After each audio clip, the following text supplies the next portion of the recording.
You're listening to The Secrets of Star Trek, where we discuss the hidden layers and deeper meanings found in all the Star Trek TV series, movies, and more.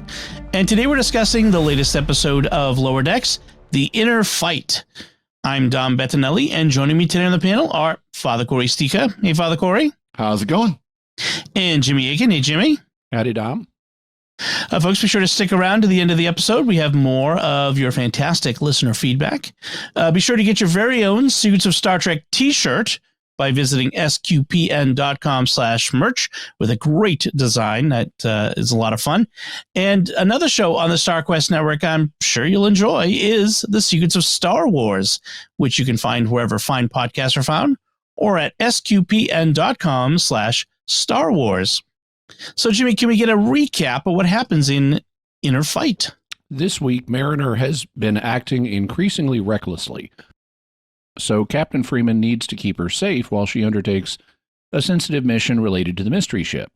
Tendi, T'Lyn, and Boimler thus take Mariner on a mission that they sell as super dangerous, even though it's a completely safe mission to repair a weather satellite. But the mission becomes dangerous when some Klingons destroy their shuttle and they escape with an emergency beam down to the planet the weather satellite is orbiting. The planet is supposed to be uninhabited, but there are many people stranded there who are from races the mystery ship has attacked. Mariner does act completely recklessly, including attacking a Klingon warrior, but she earns his respect and reveals why she's been so reckless. She says that she originally wanted to be a Starfleet captain, and she modeled herself after her classmate, Cedo Jackson, who appeared in 2 episodes of Next Gen. But Jackson was apparently killed by Cardassians after she was stationed on the Enterprise, and it shook Mariner's faith. Now she just wants to be an ensign, not a lieutenant, and she's been reckless because she wants to be demoted. The Klingon convinces her that Cedo would think she's behaving like an idiot, and Mariner agrees. Mariner then forms a coalition between her fellow lower deckers and the castaways on the planet, when she's suddenly and unexpectedly beamed away. However, the coalition modifies the weather station on the planet to become a rescue beacon and activates it. This causes the same Klingon ship that shot them down to come down to the planet and destroy the weather station. But the coalition is waiting for it, and they break into the ship and seize control. Meanwhile, Captain Freeman pursues her mission to track down a former Starfleet officer before the mystery ship can capture him. The officer is Nick Locarno, who also appeared in Next Gen, including in an episode with Cedo Jackson. In fact, Cedo Jackson was a member of his disgraced flight squadron back then. Captain Freeman, Rutherford, and Shax go to a Mos Eisley planet, a wretched hive of scum and villainy, and they try to buy information on Locarno's location, but they seemingly fail, and the information is bought by a masked bounty hunter instead. Only it turns out this was part of Captain Freeman's plan. The masked bounty hunter is really Billups in disguise, so they use the information to go to Locarno's last known location, only to discover that he's behind the mystery ship. Finally, Mariner wakes up on the mystery ship, and Nick Locarno greets her and says, "We're going to cause some trouble together." The end.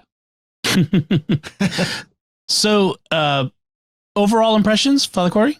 This was a great episode. I really enjoyed this episode. There's a lot of stuff going on, as Jimmy mentioned in his summary. I mean, it was for 20-25 minutes worth of actual episode. It was packed. I mean, there's things constantly going.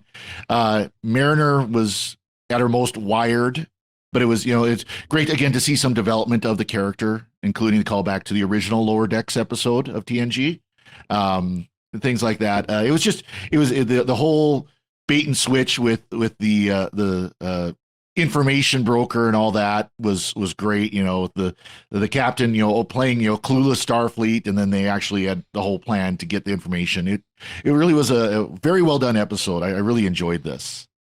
How about you, Jimmy? Yeah, I enjoyed it as well. I particularly enjoyed the references to Cedo Jackson and Nick Locarno. They were both in the episode that Father Cory mentioned, named Lower Decks from The Next Generation. I'm sorry, let me revise. They were both in an episode called The First Duty. Right. Yes. Which was a Wesley is in Starfleet Academy episode where they go back to visit Wesley, and he's been part of a flight crew called Nova Squadron that performed an illegal maneuver resulting in the death of one of the members of the crew. And the question is, the first duty is to the truth. And so the question is, are any of them going to come forward and admit what they did? Because the telemetry they have won't quite prove it. And Nick Locarno, a.k.a. Tom Paris, does not want to admit it. He wants to, bluff his way through the situation since they don't have proof of what happened, which is frankly a little unbelievable. But in the end, Locarno takes the fall, and he's like sentenced to a prison colony in Australia or something for 2 years, and he's played by Robert Duncan McNeil, and he was the pattern that they based Tom Paris on. He was meant to be Tom Paris, but because they didn't want to pay the writers who created Nick Locarno royalties on that character, they just changed his name and put him in a prison colony in Australia for 2 years. And thus we got Tom Paris. And so I particularly enjoyed, I was waiting to see when we finally see Nick Locarno, is Robert Duncan McNeil voice acting him? And he was. Yeah. And I really love that they've brought back Robert Duncan McNeil playing Nick Locarno instead of Tom Paris. Yeah. I hope next episode at some point Mariner says, "Why do you sound like Tom Paris? Yeah, right. Why do you look and sound like Tom Paris?" I'm waiting for Nick Locarno to complain that Tom Paris took his place that he should have had on Voyager or something along those lines. That would be great. Yeah. But then Cedo Jackson, who was a Bajoran, she was a young Bajoran woman. She was also part of Nova Squadron along with Nick and Wesley and a couple other guys.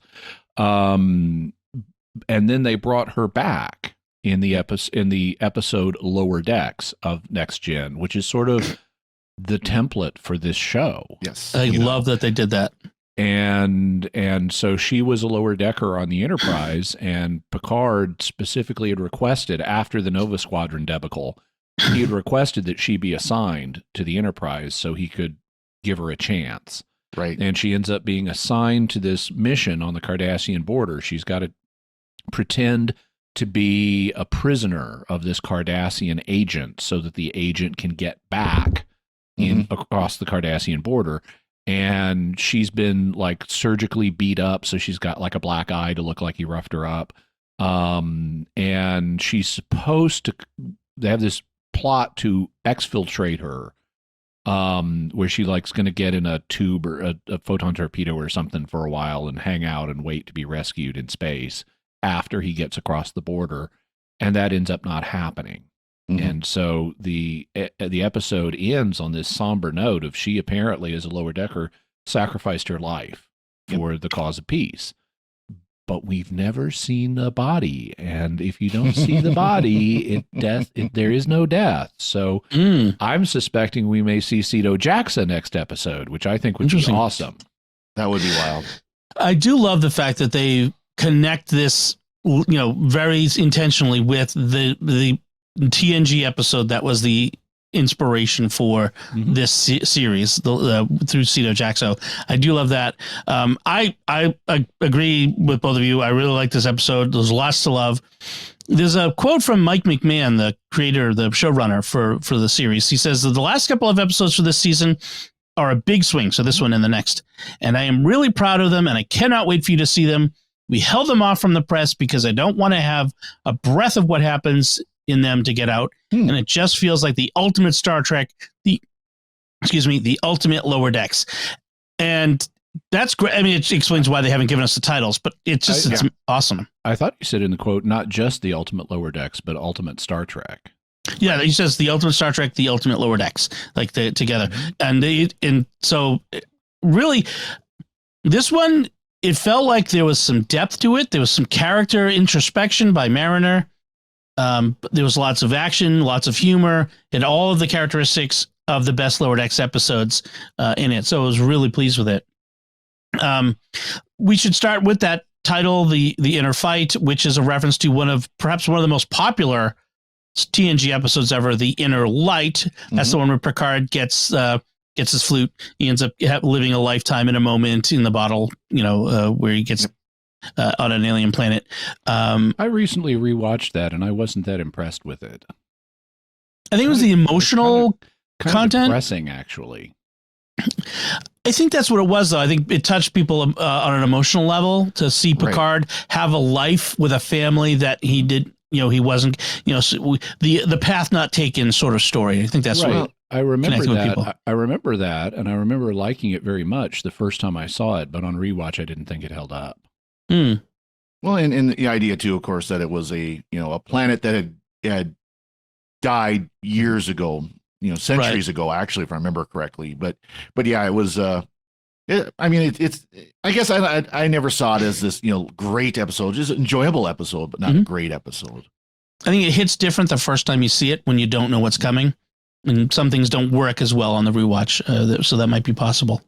So we start this episode with some outpost scientists. This was a bit of a little fun interlude where they're on this planet where these hostile little lizards called tremble lizards are. Venomous tremble lizards. Yeah. Yes. They have blood that's acid, and one bite will make your eyeballs pop out. It's just touching them will make it. Just touching it. Their skin is covered in a toxin. Right. Makes your eyeballs pop out. And they've got this fence up, this force field fence, and then the fence goes down and the lizards attack. And Mariner runs outside recklessly and saves the day through her recklessness. Although the chief scientist at the end is gets knocked down, but the lizard jumps off of Mariner's back onto him, and he's out of screen and goes, "Oh, my eyeballs!" And they're like, "Ew." Yeah. I thought that was real. Well, I love the line from Mariner. It's like, "Why don't you join Starfleet where you can meet an alien a week?" Yeah, right. Yeah. I liked in that scene that they have animated Vasquez rocks in the background of the research station. So that was a nice Easter egg. Right. The perennial location. Yeah. So and afterwards we get this. The Captain Freeman calls together the other lower deckers minus Mariner. And says another violent mission with Mariner. Everyone has noticed how keeps throwing herself into danger, and she's taking huge risks more and more ever since Ferenginar, which was a couple episodes ago, where she had a bit of a sort of a revelation, or a little bit of internal crisis. Well, there was the conversation with her Ferengi friend about how she's succeeding. She's been promoted again, and now she's trying to hijack it. And, I think she's having kind of a struggle with that mentally. Why is she doing this? Yeah, I was hoping that was going to be the peak of this arc, but it wasn't. I was hoping she was going to settle down after Quemp had that talk with her and said, "You're acting crazy. You need to reevaluate your priorities." And then she didn't.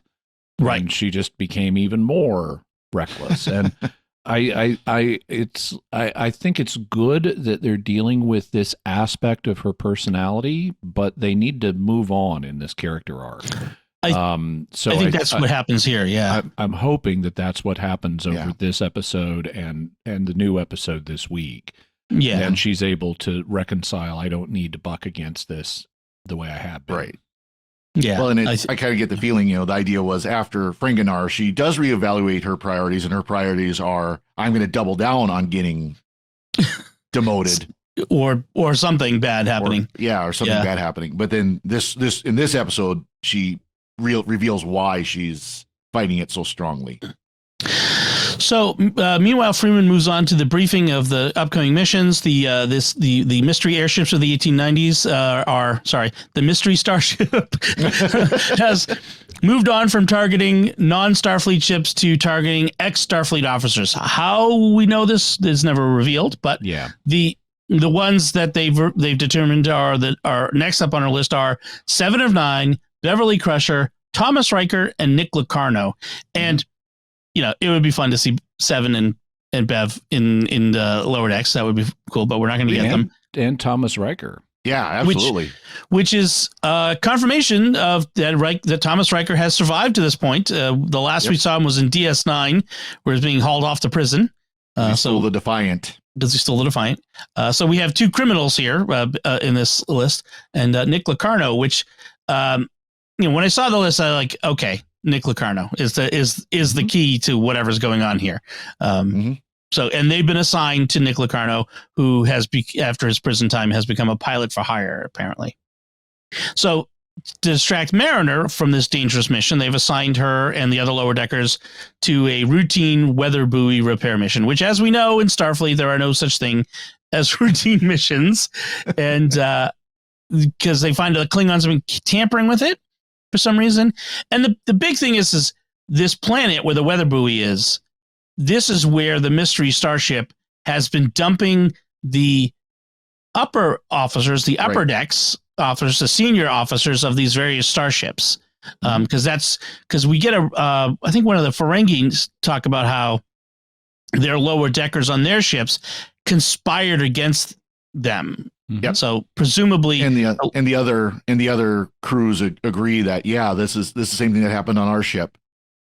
So I'm wondering if this is what Locarno has planned, lower deckers revolting against senior officers, and he's going to try to convince Mariner to join his plan because she's a lower decker at heart, right? She just revealed that she doesn't want to be promoted. She wants to be a lower decker forever.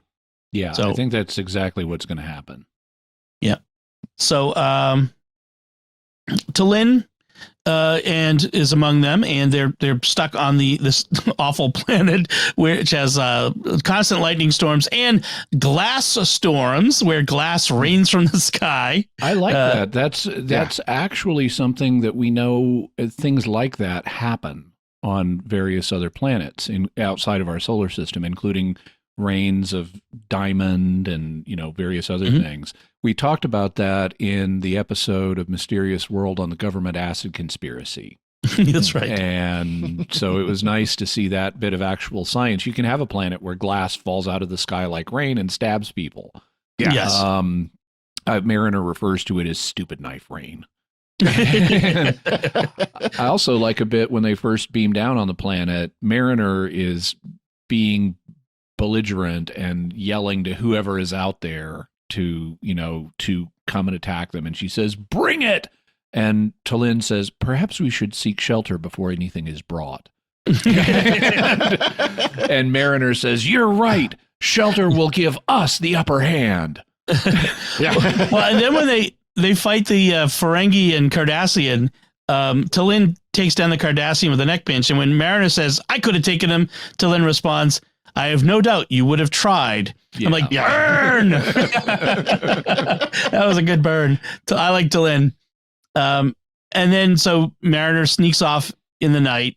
They take shelter in the tree, this big tree, and Mariner sneaks off in the night and gets in a fight with the Klingon who has been, who's everyone down there is afraid of. Apparently, he's the Klingon captain from the Bird of Prey that had been. Well, we first see him where the one of the Romulans and one of the Ferengi are fighting, and it's a ruse to try to get him into a trap, and they basically do a pit with some spikes, pit. And of course he steps into it. It's not deep enough for him to fall in, but he steps into it and gets his foot caught.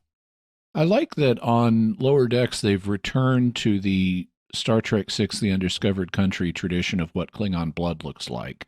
Yes, because it's not actually red, which is how they always showed it in Deep Space Nine. And it's like, no.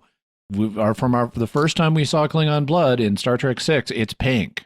Yep. Yes, it's pink, which is funny. So she and the Klingon get in a fight. They have to take shelter from the knife rain, the glass knife rain, and they end up bonding. And she tells the Klingon, this heart from the heart talk where I don't want a promotion. She got it. She didn't want it. She can't get rid of it. And then tells the story of Cedo Jackson, who apparently she was friends with in the academy. Is that what she was saying? Yeah. Because that's quite a long time ago. No, right? Not really. So the original Lower Decks episode was 2370, and then this is 2383. So this is only 13 years after that. And we figured Mariner was in her 30s. So that would fit perfectly. And Mariner's bumped up and down the ranks several times. Yeah. So, yeah. Yeah. Okay, so this is not as late as the Picard seasons we just saw. No. This is right after Voyager. Yeah. Okay. All right, just keeping that straight in my mind. So that actually works out. The timing works out very well for that, which, by the way, means she also knew Nick Locarno right at the Academy as well. Which is why Nick can greet her as familiarly as he does. Right. So is this also around the same time as Prodigy? Just to keep my mind straight. It's a little before Prodigy, if I'm not mistaken. Okay. Of all the post-TNGs, Lower Decks is the earliest. Gotcha. Okay, that's a good way to put it. So when she's talking about this, Cedo Jackson, she's revealing that this whole idea that she joined Starfleet to be an explorer. I want to become a captain of a starship. And Cedo's death, launches this period of the Dominion War, and where Starfleet has become soldiers and warriors. And she doesn't want to be, like she says, I don't want to be a general. I don't want to send my friends off to die. And this is sort of this also came up in Ferenginar. This is sort of the existential crisis of Star Trek itself, which might be what Mike McMahon is talking about, which is struggling with the nature of Starfleet. Are we primarily an exploration organization, or are we primarily a military organization? And and that's always kind of been a laugh of that Roddenberry would say, "Oh yeah, well, Starfleet isn't actually military, except they have rank and heavily armed ships and carry phasers, but it is that balance though that they're trying to do is they are supposed to be exploratory. They are supposed to be going to strange new worlds, but they keep getting drawn into these wars, and of course that's going to affect those who are in the wars." Right.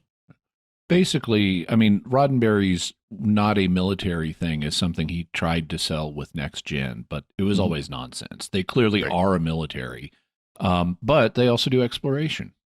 And if anything, that's what they prefer to do, because they're basically surrogates for how Americans see themselves.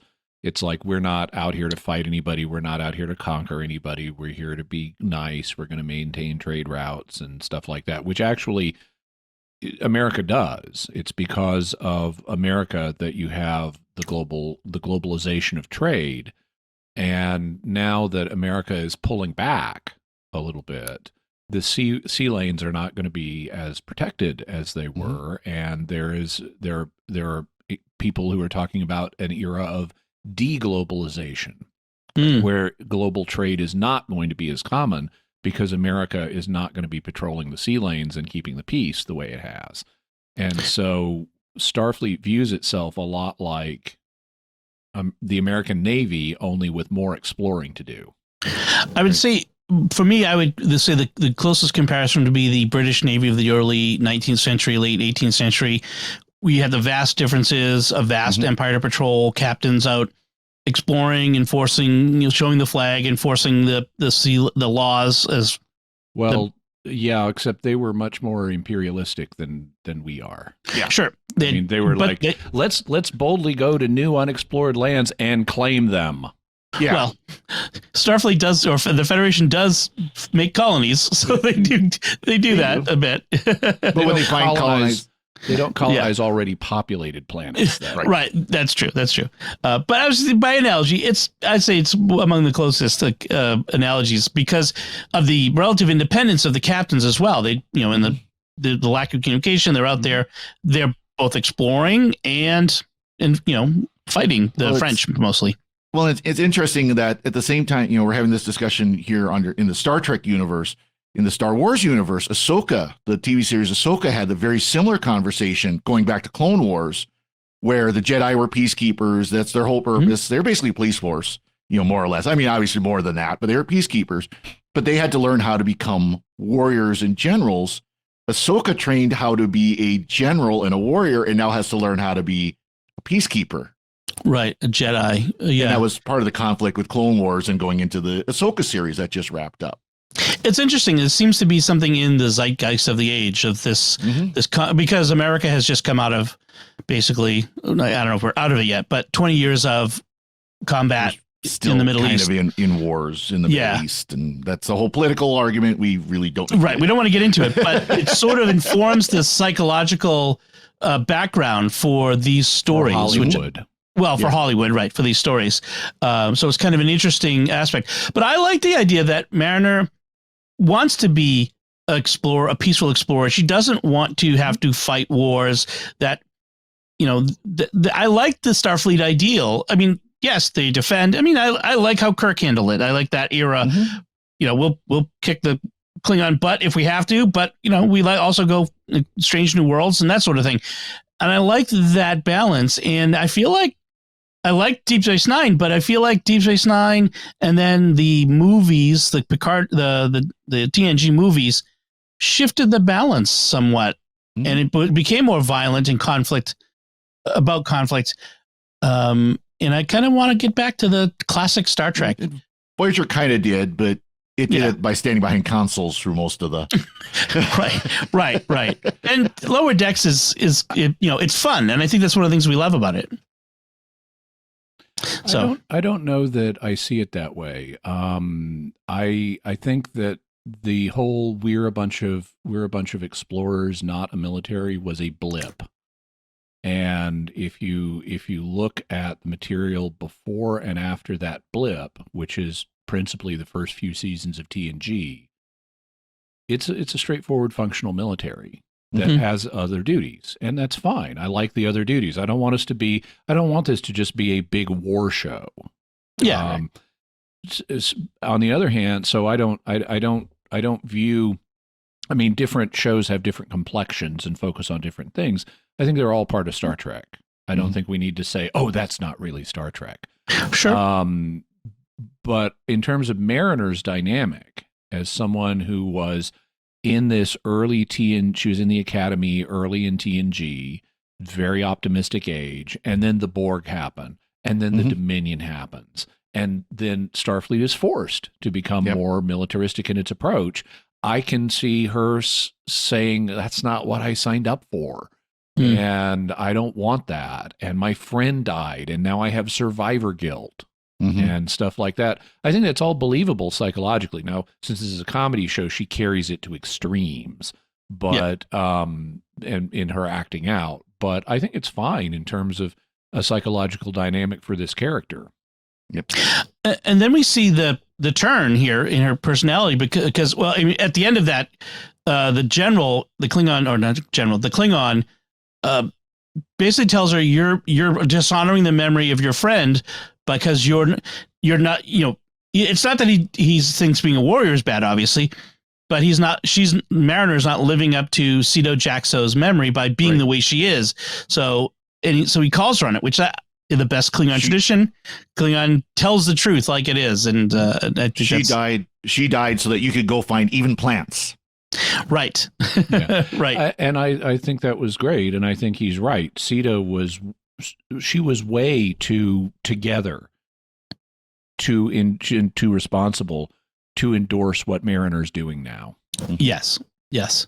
So Mariner turns because next time a opportunity for conflict comes up when they're trying to get to that satellite ground station to put the distress signal, and they're confronted by all the other stranded people. The Mariner tries to use the Starfleet way to resolve conflict. So instead of using violence, he tries to negotiate. It doesn't go very well. It goes fair, just not as well. And she gets yanked away in the middle of it. Yeah, that's true. And then I did like how there's like the Orion crew that's there, and they're like, we're not gonna fall for your Starfleet tricks, and they're about to attack. And then Tendi jumps forward and uses her title as Mistress of the Winster Constellations to stop them from attacking Mariner, which I thought was great. Yeah, it's like stand down, you're out of line. Oh, sorry. Sorry, Mistress, don't kill us. So I did like that. So yeah, Mariner is beamed away, and then we have like this B plot of Freeman going to this other planet to track down Locarno. They end up in Mudd's bar, Harry Mudd, which is fun, where they can't get in, which that was fun. Where they have to talk to this information broker. Once they finally do get in, who it looks just like Baylock, which is the puppet from Corbomite maneuver that Baylock uses to be intimidating because he looks like a baby. And again, I love the Lower Decks subverting expectations. We expect it to be Baylock the puppet, and so does Freeman, and she grabs it and starts like swinging around. Yeah, and it turns out, no, it's actually a little alien with little legs and stuff. Yeah. Put me down. Well, I thought that was hysterical. It moves very mechanically. Like at one point, it short circuits. And yeah. It's like, oh yeah, this is a robot. No, it really isn't. It's a person. I thought that was great. I'm going to sell my information on Locarno to somebody else. And it sells it to the Billups disguised as the bounty hunter. I don't want to take a lot of time to discuss this subplot because we kind of already have. But one thing I liked is at the beginning of the subplot, when they arrive on the Mos Eisley planet, Captain Freeman is like, I forget exactly what she said, but it's like, I aced my course on dealing with scoundrels and rogues. Yep. Yeah. In the academy. So I've got this. And it turns out, and then we see this series of events where she seems to fail at every turn, only to learn that this is a distraction for her actual plot, and she's actually orchestrated all this perfectly. And I like that they show Captain Freeman actually being an expert in how to get information out of this kind of people. Well, it's like even from the beginning when they first show up on the planet, they park like right in the flight corridor to get onto the planet. Yes. And, of course, they get told, go to the moon because we got, shuttles every 3 hours. But then the bounty hunter literally flies right through the nacelles of the Cerritos and on. And that was all part of the plan from the beginning. Right. Because, of course, that was Billups.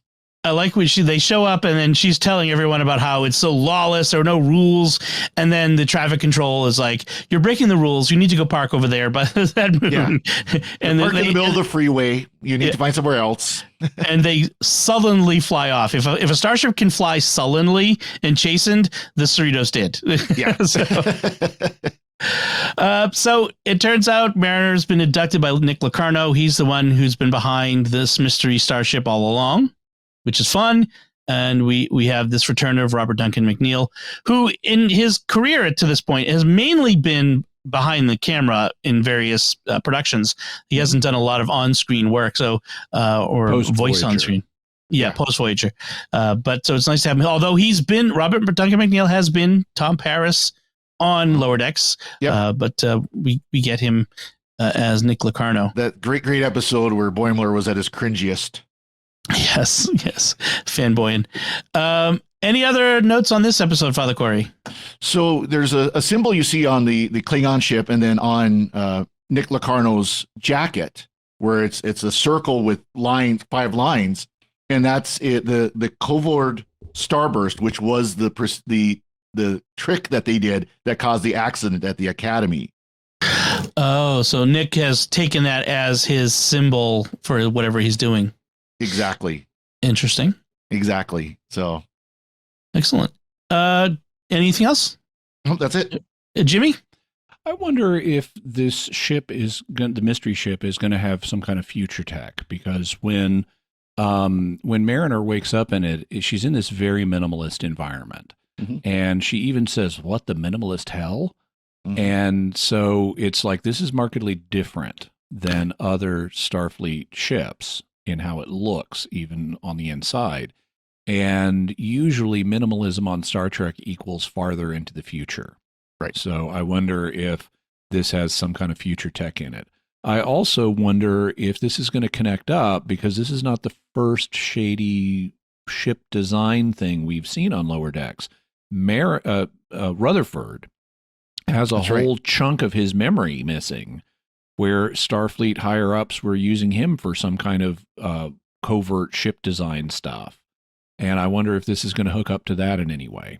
That's interesting. I don't know that it will, but I wonder it.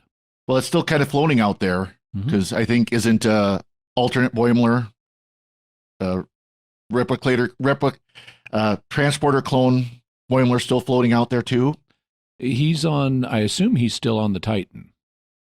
No, because he got taken by section 31. Oh, okay. Right. Right. Will it all come back to a Section 31 plot, which entirely possible? It'll be interesting to see. They got to wrap it all up in 30 minutes or so or this week. Give us a season cliffhanger. That's true. Yeah, cliffhanger. All right. Excellent. So another excellent episode and a cliffhanger for the finale coming up. I did promise we have some feedback, so let's start with that. This is feedback on our last episode, the Caves episode. Kara on our Discord shared, I was surprised you guys didn't mention the Voyager episode Parturition in the discussion of Rutherford's storyline with Dr. T'Ana. Well, maybe not that surprised, since it is a Season 2 Voyager episode. It's Tom and Neelix keeping a baby alive while trapped in a cave, so a real callback to the cave baby plotline. I do think that this was the better retelling, since we didn't have that weird romantic tension, romantic triangle over Kess in the background. Great episode as usual. Thank you, Kara. Yeah, I didn't mention that because I have no memory of that episode. Yeah, I have not. I've not focused on second season Voyager very much. Obviously, I wasn't here for that discussion, and I probably wouldn't have remembered it either. So, as a matter of fact, when Dom read the feedbacks, like, oh yeah, now I remember that episode existed. And that was right. That was very much a Voyager episode, and that's all you can say about it. I remember the tension between Neelix and Paris. Yeah, it was very creepy. But other than that, I don't remember. I vaguely remember the baby thing in a cave. So good memory, Kara. Our next feedback comes from Eric, who sent this email. Wow, where to start? So many Easter eggs in this episode, too many to count. A callback to Baylock and the Corbomite maneuver, again, subverting expectations as he was not a puppet this time. Great juxtaposition. I could go on, but what I really noticed was the animation artwork. Many parallels to great sci-fi works and also shout-outs to previous Star Trek episodes. First, the scene where the lower deckers hide in a tree is clearly reminiscent of Jurassic Park. Yep.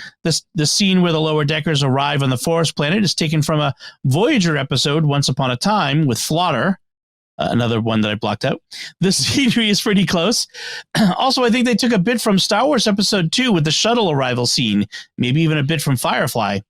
They're pulling out all the stops for this penultimate episode, even a callback to Nick Locarno. I've enclosed some screenshots backing up my claims, so tell Jimmy I have empirical evidence supporting my theories. Well, thank you for providing the evidence. And actually, I don't know that I agree on every single specific you mentioned, right. But I agree on that they are doing something different with the animation in this episode where they're deliberately trying to evoke other sci-fi shows. Right. When I saw the shuttle arrival at the Mos Eisley planet in this, it's like that's like that scene from Star Wars Episode 2. And I also noticed other aspects of the animation in this reminded me of animated Star Wars that I've seen. Right. So I agree. I think they're doing deliberate call outs to other series with this. Yeah, the Jurassic Park one. I didn't catch it when I watched the episode, but when you mentioned that, I remember it where in the original movie where they're up on the planet and they wake up and the sun's rising and you see the dinosaurs, the long-necked dinosaurs, and then waking up and and then they get covered with brontosaurus snot. Yep, yes. Exactly. Yeah, so that's a great catch, and I did notice the animation too, especially the scene between Mariner and the Klingon captain in the cave.